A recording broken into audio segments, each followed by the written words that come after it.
Good morning, Sam. So nice to have you on the programme. Does it still feel a bit surreal, a little bit weird, thinking about what happened on Saturday night?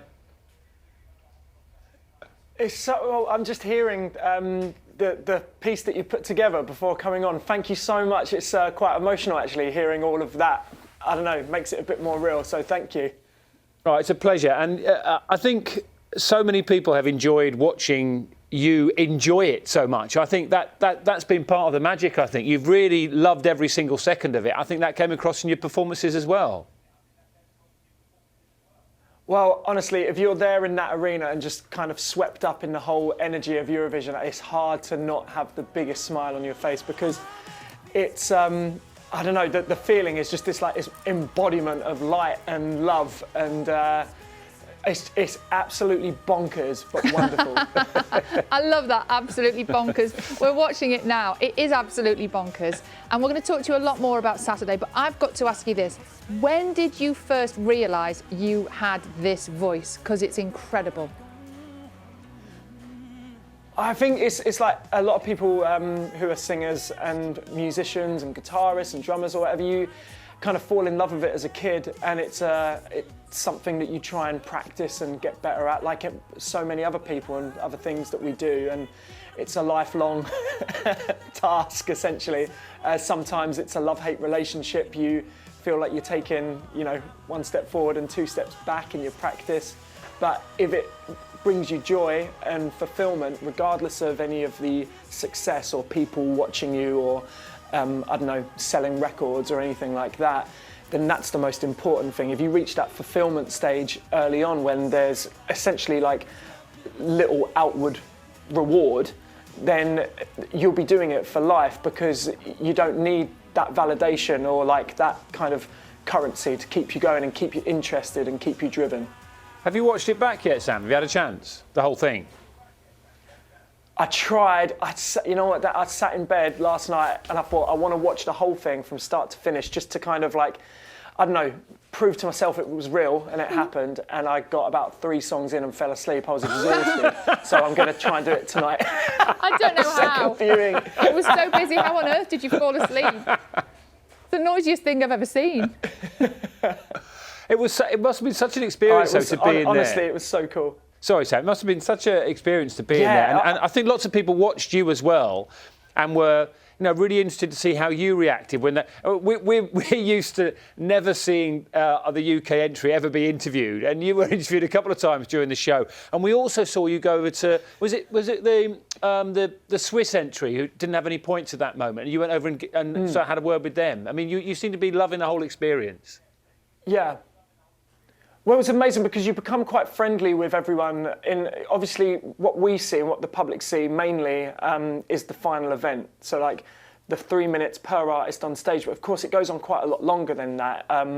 The pre-parties, like, there was one in London, Amsterdam, Barcelona, Madrid, Tel Aviv, and you get to know the artists in the run-up, and you become quite friendly. And it's kind of like a summer camp, the best summer camp you've ever been to, and. So, of course, you're all invested in each other by the end. You're all rooting for each other. Like, everyone demands a certain admiration and respect to get on that stage in front of, what was it, the ratings in the end? Over 180 million, which is, again, bonkers. You can't comprehend that number. So, when Marius, he did well in the jury vote, but when the public votes came in and Switzerland unfortunately got 0, it sucks, because he did such a good job even getting on that stage. The song was amazing, his voice, his character, he's a strong, fantastic, inspirational artist, like all of the other delegates. And just want to give him a hug. When something like that happens, just want to make sure they're okay. And I'm sure he was absolutely fine. It's just me. I want to give him a massive hug.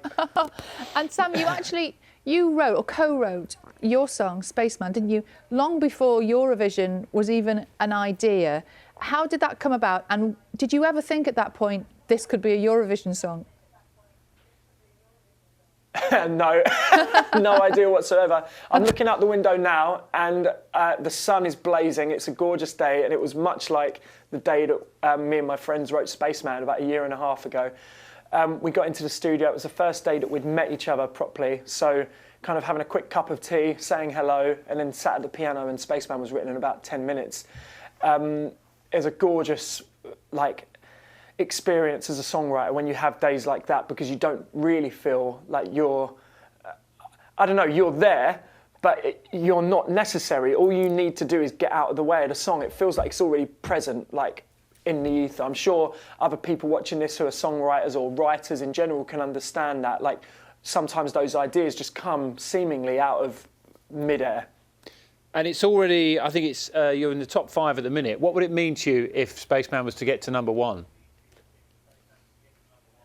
I mean, look, from the very beginning of like singing in my shed on TikTok, and I heard you guys were being so kind talking about that, and like just watching those videos and sharing them. Like, I had no idea that that would take on the life that it did. There was no expectation about numbers or followers or kind of where it would take me. So I carried that same intention and energy into Eurovision. I kept saying that the scoreboard is the last thing that I was thinking about, is the opportunity to be part of something so cool and so prestigious. I'm such a fan of Eurovision. I think it kind of highlights the best of us. Like it celebrates like connectivity, inclusivity, expression, freedom and peace and love, and to be a part of that story is incredible enough without the numbers. So again, to put my, I don't know, to invest in my validation for a chart position seems like the wrong thing to do again. But you know what? Also, it would be wicked, wouldn't it? Well, we appreciate your honesty. And the other great thing, I think, was that not only did you and the UK have the first good night in a long time, but ultimately it was a Ukrainian winner on a night where there was a lot of solidarity shown for what they have all been through.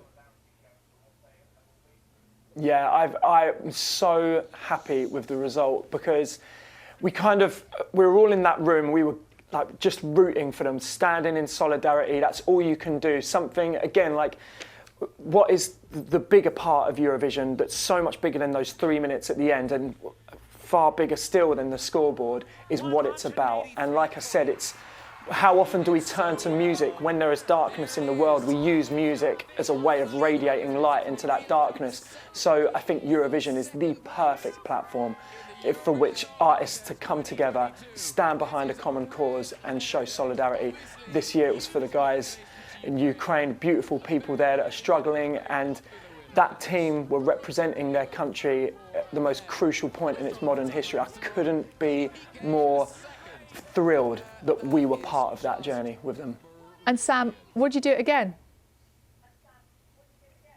Absolutely, in a heartbeat. So, are you allowed to re-enter? I'm sure you are. If you were offered to do it again, like next year, would you do it again? I think you can. I don't know if I'd do it next year. I think I'll still be catching up on sleep. It is brutal, the schedule for Eurovision, and also I want to. The main thing, like. I really wish and hope that the future of Eurovision and the attitude changes. That was our goal right from the beginning, to try and lift the negative stigma, because I really believe that it's unfounded. It shouldn't exist. It's a beautiful thing and should be celebrated so much more. We're so lucky to have it, and life's too short to not enjoy Eurovision, in my opinion. But also, now that we've kind of shone a bit of that positivity there, hopefully the plethora of diverse, amazing talent in the UK will be beating down the doors to be involved in Eurovision going forward. And I think that can only be an amazing thing. Well, you've done something many people have struggled to do over the years, Sam, and congratulations to you. Thank you so much for being on the show this morning, and enjoy every success over the coming weeks and years ahead. Thank you, Vin. Appreciate it. Have a lovely last day, mate. And also just massive shout out to my team, because although I was on that stage, there were so many people involved to make it happen. So bless you both. Thanks so much for having me on. Thanks, Sam. Thanks, Sam. Lovely to see you.